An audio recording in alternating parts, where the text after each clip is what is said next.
सावरा, ए बिहारी, अब तेरा स्मरण करके मैं अंतिम बार भी अपने पति के चरणों में जाकर के पड़ती हूँ।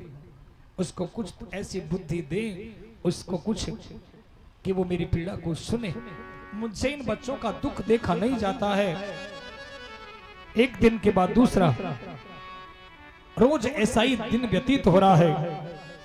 इतने देर में तो सुदामा जी जैसे ही आ गए और सुदामा ने फिर आज जब आंखों में अश्रु देखे सुशीला के, तो कहने लगे, देवी स्वामी, मैं ये नहीं कहती हूँ आपका कोई मित्र है, उनसे मित्र से आप धन मांग करके लाओ, लेकिन मित्र के यहाँ कभी जाओगे तो आपका, मैं जानती हूँ आपको भी दुख तो होता होगा, आपका भी समय तो थोड़ा सा कट जाए, बीत जाए, इसलिए कोई मित्र के यहाँ जाएंगे तो कोई मित्र भी आपके यहाँ पर आएगा, हमारा आना जाने से हमारा दुख कम होगा। कहते अपनी पीड़ा को किसी को बताएं तो पीड़ा कम हो जाती है।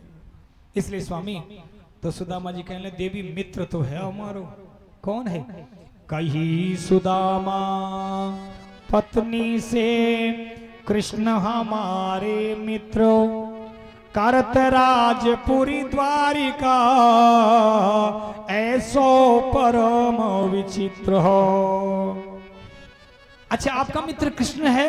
अच्छा, कि वो द्वारिका, लेकिन देवी कृष्ण तो है तो सुन तो सही, वो है द्वारका का राजा और ये सुदामा है दर दर का भिखारी। एक राजा की और एक भिखारी की क्या यारी देवी। बालकपन के मित्र हमारे, श्री कृष्ण द्वारिका वासी।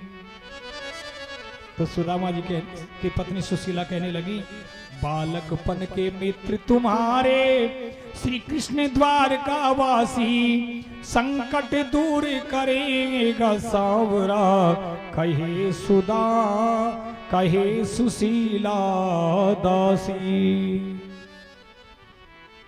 देवी तू कहती तो है, लेकिन ये गरीबी, ये निर्धनता बहुत बुरी है, इसमें कोई किसी का नहीं, सब रिश्तेदार सब दूर हो जाते हैं। कि निर्धन गिरे पहाड़ से और कोई न पूछे हाल, निर्धन गिरे पहाड़ से और कोई न पूछे हाल, और कांटा लगे अमीर को तो पूछे लोग हजार, पूछे लोग हजार।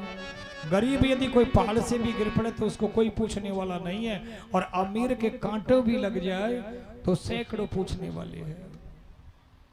स्वामी, अब तो आप ऐसा करो, द्वारिका जाओ ना। द्वारिका जाऊं जो द्वारिका जाऊं, देवी चले तो जाऊं, लेकिन तेरे या तो 4 मुट्ठी चावल भी तो नहीं है।